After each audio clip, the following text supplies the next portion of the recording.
Alexandre, uma vitória importante para o time do Guarani. Agora o time ainda continua sofrendo, né? O time faz o gol e acaba sofrendo. Como é que você viu a postura do seu time nessa partida? Verdade, uma vitória importantíssima, né? Que a gente já vinha de 2 resultados adversos. Precisávamos dessa vitória de 3 pontos para dar sequência no campeonato e confiança também. Agora, aqui nem você falou, né? Tivemos muitos detalhes ali para corrigir. A gente às vezes baixa a linha, o jogador às vezes não entende. Acho que essa pressão também dessa vitória era fundamental, por isso que às vezes a gente, em alguma parte do jogo, a gente só a desejar.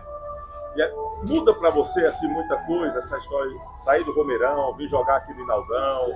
Qual é a grande diferença para você? Há uma diferença, eu acho que é o campo, né, de jogo, né? Mas o campo de jogo, se for bom para um, é bom para o outro também. Se for ruim para um, é ruim para o outro também. A gente aqui tem que se impor, porque estamos jogando, se a gente jogar no Romeirão ou aqui no Inaldão, estamos jogando praticamente dentro de casa.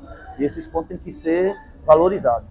Você acha que a primeira vitória dá um relaxamento? Você acha que o time pode melhorar na próxima partida, entrar mais tranquilo, mais solto?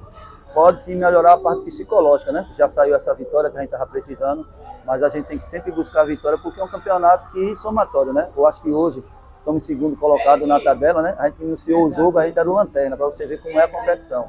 E hoje a gente está em segundo. Agora trabalhar, descansar, já pensar na equipe do Tiradentes.